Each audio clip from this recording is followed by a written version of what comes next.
I think you've seen in the bottom of my email signatures. Yes. Every single time I have be valuable, be kind. Yeah. And I think that is the authentic persona that I try to perceive about myself, and I love to see about in others. And that works. I mean, that's what it comes down to. I subscribe to that. Welcome to YMI Talking, a podcast where the guests are so good, you'll wonder why the host is even talking. In each episode, you will hear one of the leaders of the Lehigh Valley's vibrant business hub. They will tell you the keys to their success, the mistakes they've made, and what they have in store for the future. Here is the host of YMI Talking, from YMI Insurance, Jimi Hanachik. All right, that is me, and we are starting things off here today. I cannot express how excited I am to have this guest on here.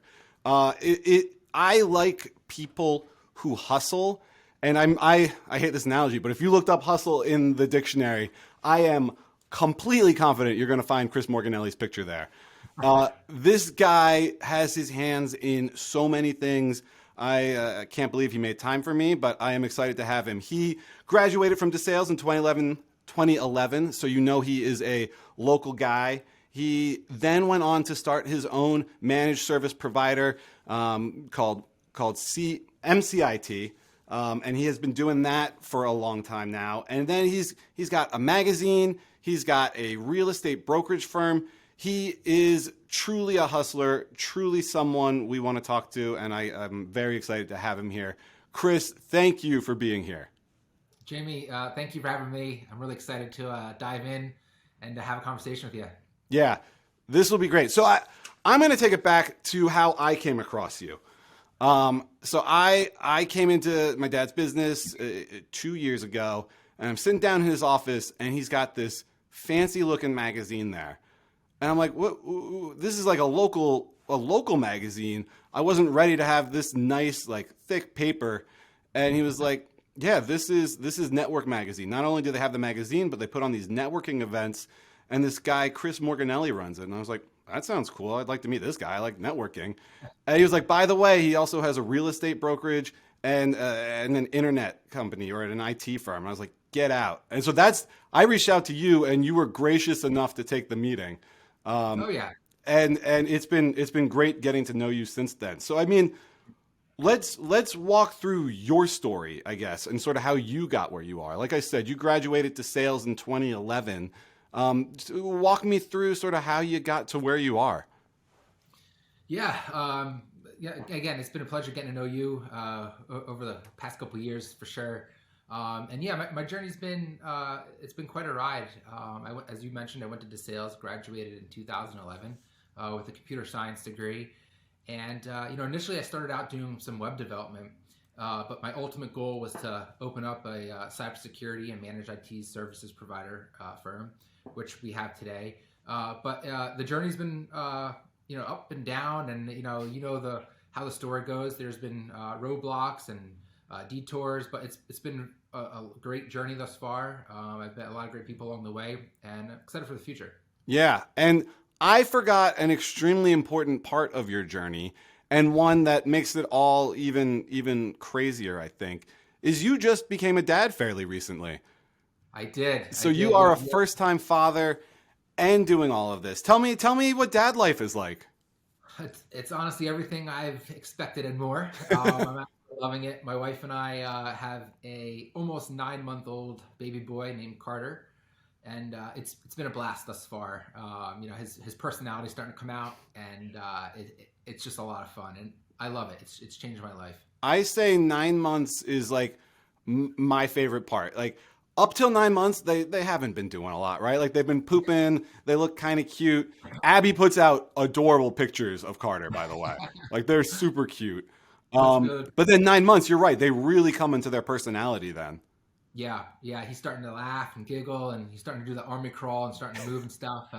But it's fun. We're having a blast for sure. Abby and I are very thankful to have him in our lives. Yeah, I'm gonna come back to Carter in a little bit, but let's talk MCIT. That's sort of your home base, I would say, right? Like that's your baby, that's your bread and butter. Yeah.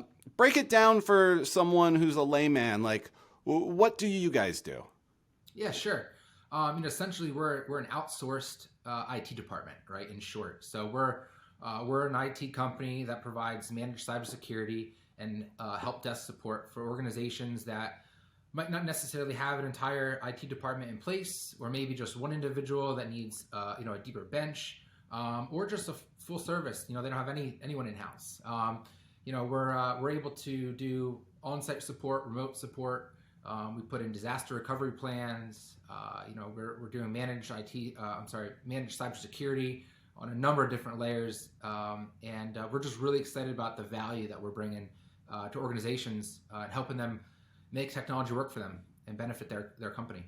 And what organizations do you work with? I'll give a personal anecdote. I know that you guys are out there working with lots of organizations, because I've been in businesses talking to them about their cyber risks, and I'll say, hey, who do you guys use? And I have heard Morganelli, MCIT come up more than once. That's great to hear. We have a great book of business locally here in the Lehigh Valley. We support about 2,000 employees across 10 states, which accounts for about 50 companies. But the majority of our business is right here in the Lehigh Valley. And just to name a few, give some shout outs and appreciation of some of who we've been working with for a long time. Boyle Construction, the Kelly Automotive Group, Lehigh County Bar Association. We just have some really great reputable companies that have entrusted MCIT to manage their cybersecurity and rely on us for tech support. So, yeah, I'm glad you hear our name. Those are names in the Valley. Like, you guys clearly, is that your focus? Do you have a local mindset? We do.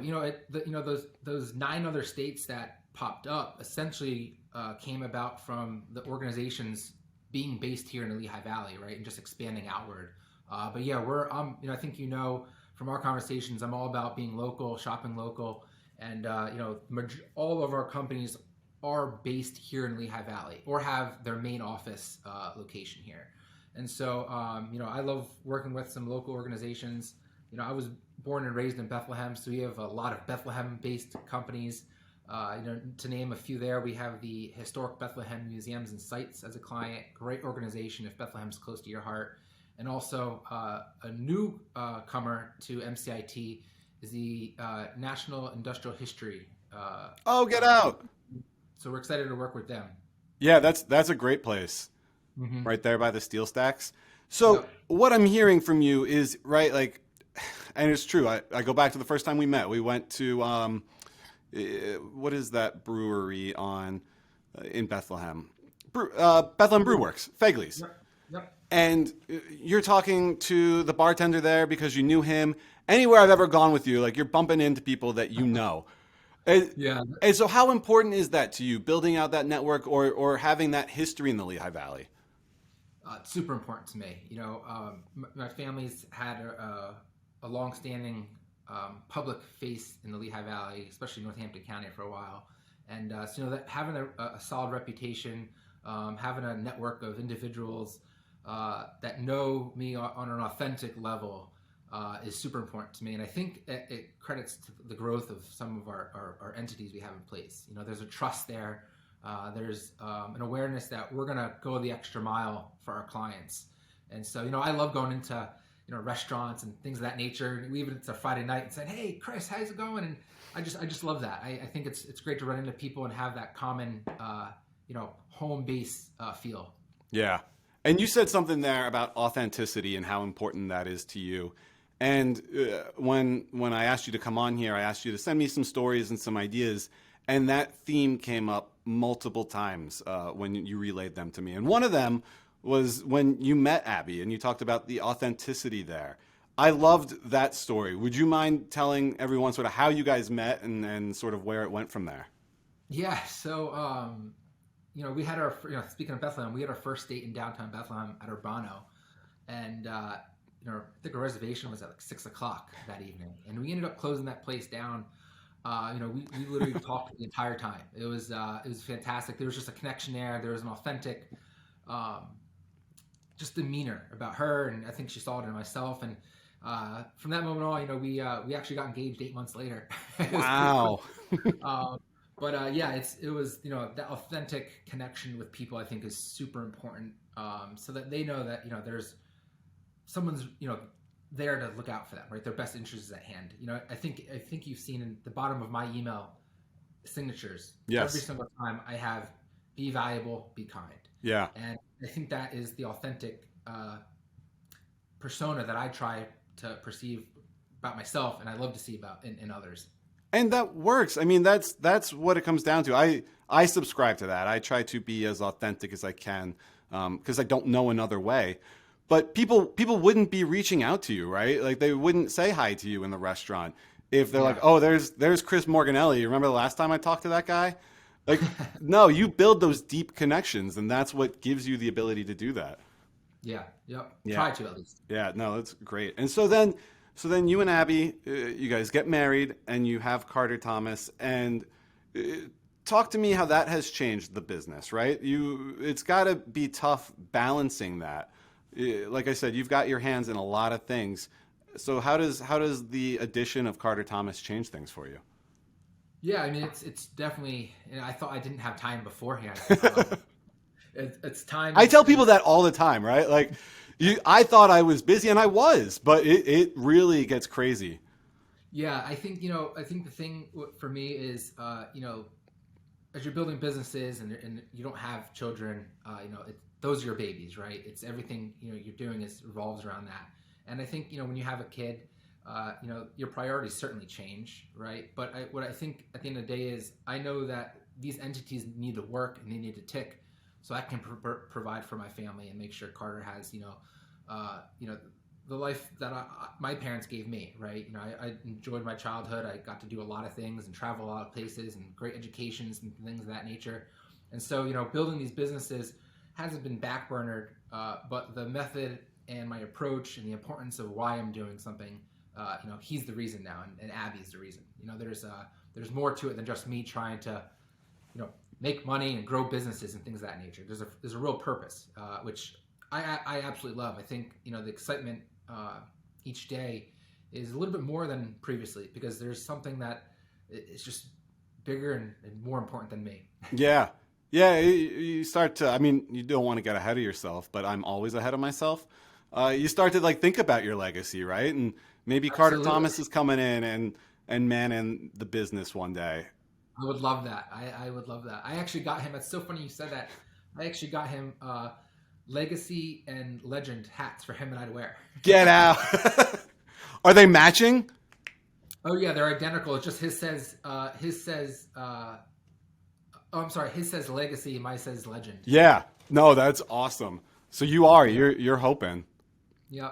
That's why we do it, right? Like that's it's what we love. We're combining business, which we love, and our family, which we love, and if you can bring them together, absolutely more power to you. Yeah. Sure. And so the business, MCIT, 2015, we're starting, right? Yep. Walk me through that. I mean, it must have been exciting, but I mean, no, hold on. Like I can't imagine people who just start their own business, right? It's day one and you've got no clients. That's true. Right. And you're like, I'm gonna make a business work. And kudos to you. I mean, I don't think anyone doubted you. Of course you did. But what is the dread you're feeling at that moment, right? Like your doors are open and now you need clients. Yeah, so it's a really unique story. So I did have a previous small business that I was still operating right before MCIT really was took off the ground and whatnot. So I had met my business partner a year prior to that, and so we were planning what MCIT was going to be, and so the hours of planning and dedication that Ali and I kind of put in terms of making this work in the early stages was really kind of scary and daunting because we didn't have any clients at the time, and it's a very saturated market here in the Lehigh Valley.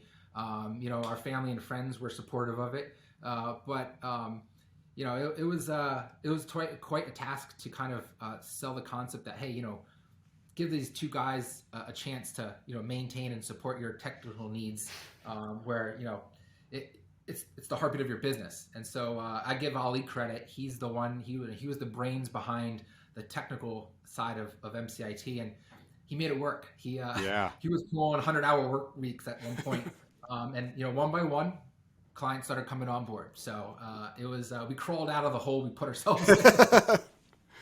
And what was the first client? Like, you don't have to tell me who it was, but tell me about that experience. I got to imagine it was a big deal for you guys. It really was. It was in the insurance industry. Yeah, that's the best one. Yep. And, it was a large client we ended up going after, and they gave us a shot. And, signing that first contract was honestly, it was relieving, right? And it was also super exciting because now we had something to go to the next client. Say, hey, we're working with so-and-so. And so that first client signature, boy, it was an exciting time for us. Yeah, and so you and Ali, you get this client. Now you can start growing, to your point. So 2015, it's the two of you. How has that grown? How, in terms of employees? Yeah, so, my role, Ali managed all technical aspects of MCIT and continues to, drive that today with a now third business partner. But my role from day one has always been business development, relationship management, and really identifying opportunities to scale this, right? Mm-hmm. And so as the years passed, we added the tech here, tech there, and honestly, it wasn't up until about 2020 that we passed the 4-person team. COVID kind of changed our industry for the better for us. We went through a merger and acquisition with another partner now named Tyler, who's our CIO.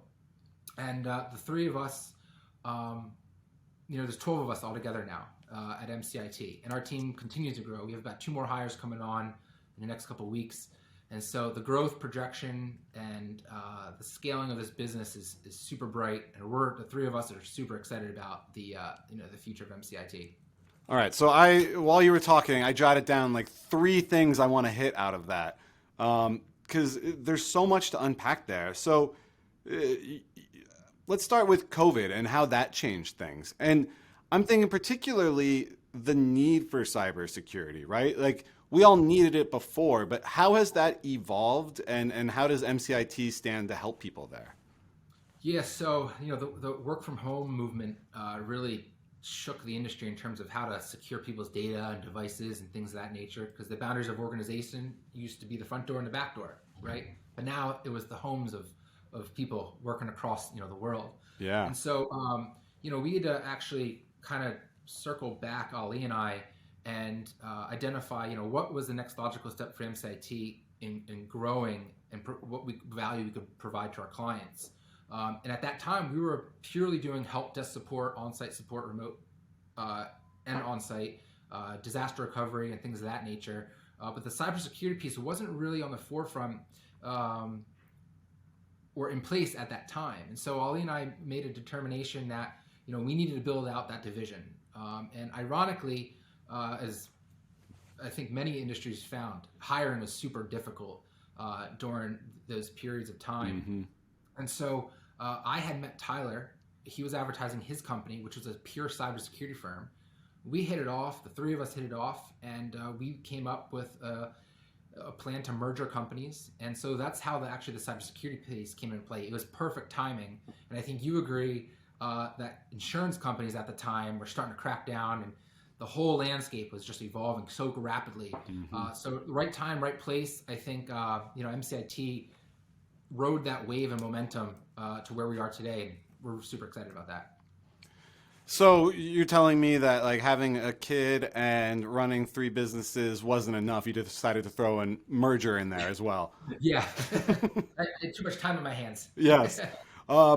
Something that you didn't mention when I reached out to you, but that I've heard you talk about before, and you're kind of hitting on right now, is employees and culture. And I know when we've talked Morganelli Properties before, how much you've hit on that.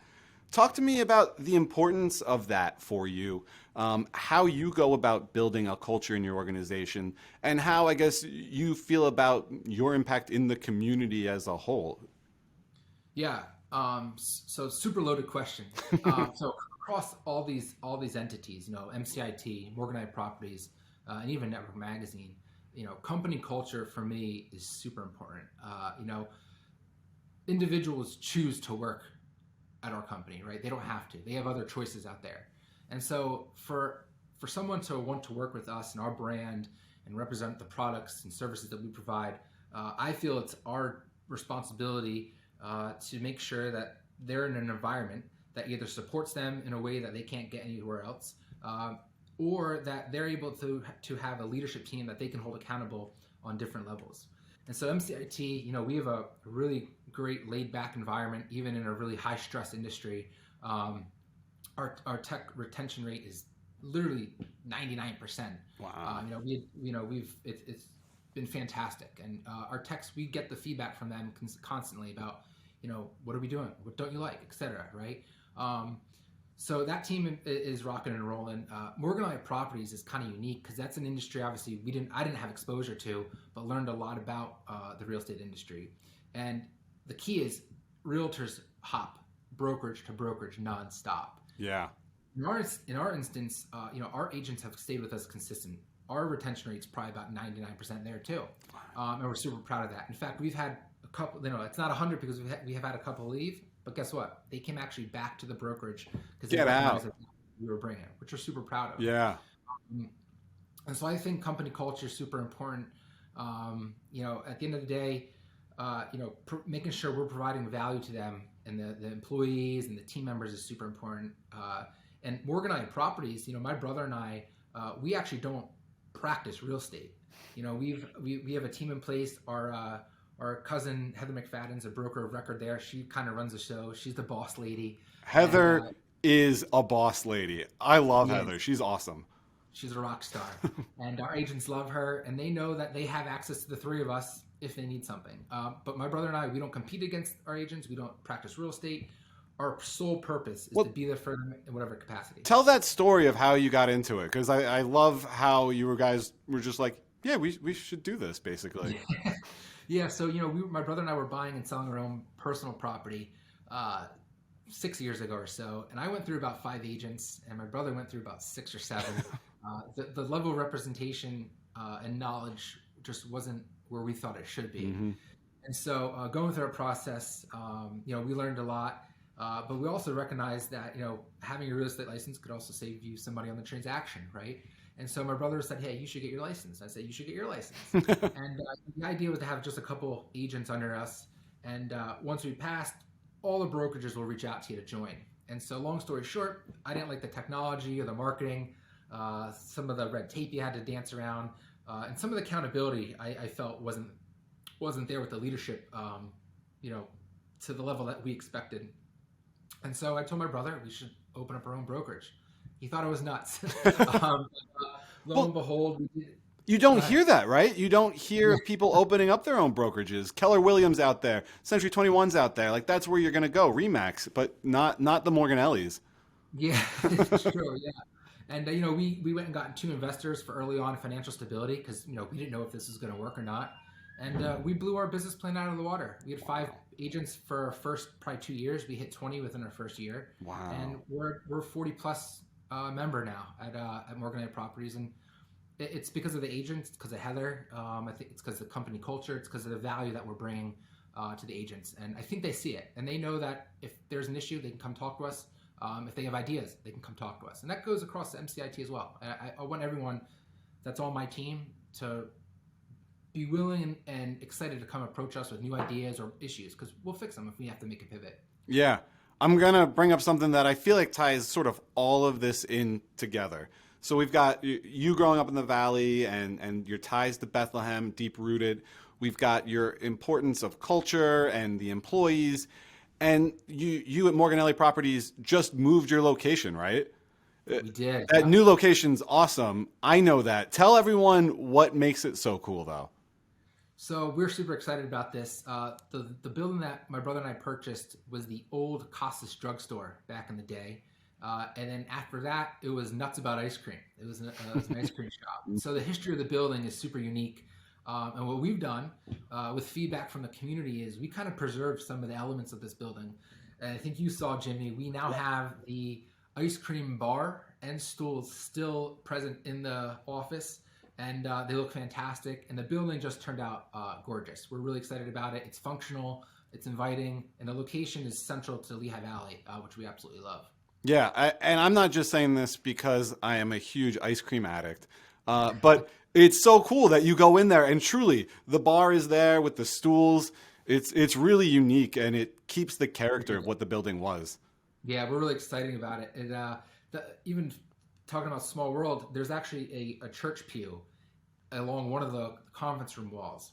And if you didn't notice it, it's sitting there to the left, and that actually came from the MCIT office, which is only a half mile down the street. Wow. We're in an old renovated church converted into a commercial space. And so it's just funny how things came together, and pieces of where we ended up are kind of intertwined. Yeah, that's very cool. So what's next for you? What's next for any of those entities? What's next for you? It's hard to keep up with you, but I'd love to hear where you're going. Yeah, I always say family first, right? So, for Abby and I and Carter, I think we're looking forward to celebrating his first birthday coming up May 30th, getting him baptized too, and enjoying some family memories and creating those, and looking forward to summer and beach time. Business wise, I'm always thinking towards the future, right? And with MCIT, we did identify a small acquisition that we're going to be pursuing May, June-ish timeline. And, we're going to continue to keep growing, adding to our team members as needed. And, we're always looking for forward-thinking companies that value technology and see the need for cybersecurity. And, if any of the audience members are looking out there and identifies that, we're your team, right? Morganelli Properties, super exciting times ahead there as well. We have some great new agents joining, some producers and some brand new agents. So it's a mix. And, maybe a couple acquisitions down the road.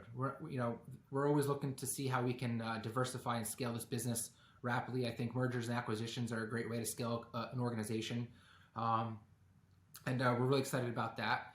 And Network Magazine is trucking along. The advertisers and content contributors on that end continue to pour in. Ray Bridgman has continued to do a great job with that. And we're excited about the future of really all three entities and what's to come. So one thing I didn't hear there was slow down. No plans on slowing down at all. Absolutely not. That's great. So, go ahead. I think, at the end of the day, people, if you run your own business, I think you can appreciate this. You really don't work a day in your life if you love what you do, right? And I literally, and Abby knows this, I do never turn it off. I'm always talking business, talking ideas. I'm just having fun. My business partners and the teams we have in place make it exciting. When you have people that, work is just as hard as you and something that you believe in, it makes it easy, right? Tyler and Ali grinding day in and day out. Heather being there, leading our realtor team. My brother and I were really lucky to have her, and my guys at MCIT, really appreciative of them too. So it's having fun. We're not slowing down. That's awesome. So then I'm going to bring one last question to you. After a hard work, so Notch Modern Kitchen is our sponsor here, and they do these great custom cocktails. And so and drinks are a big deal there. And so when Chris Morganelli gets to the end of his work week, where he hasn't slowed down and has a chance to, what is he drinking there? Oof, it's a great question. I'm a wine guy, so I do love a good Pinot Noir, room temperature. Yes. Maybe accompanied by a nice charcuterie board. Oh yeah. So it's I'm a wine guy. I love to have a red glass of wine at the end of the week. I am also a fan of Johnny Walker Blue Label. I need to do more. Like, I haven't experienced the Johnny Walker colors. I couldn't tell you which is which. I just love whiskey, so I need to get in there, and we should do a sampling sometime. I'm totally down for that. Perfect. Well, Chris, I cannot say thank you enough. I would wish you the best of luck, although I know you don't need it. You've got so much going on, and you are truly an asset to the community, so thank you for coming on. Well, I appreciate, Jimmy, you putting this program together. I think it's fantastic that you get to, shed some light on some great careers people have had, and also, connecting others, right? I'm looking forward to continuing to watch the guests that you have come on the show. So I appreciate having me, and looking forward to working with you, obviously, down the road, and continue to grow together for sure. Absolutely. All right. Thanks, Chris. Talk soon. Thanks for listening to another episode of the YMI Talking podcast. If you enjoyed this and want to hear more content from amazing personalities in the Valley, please subscribe, leave a rating, and drop us a quick review.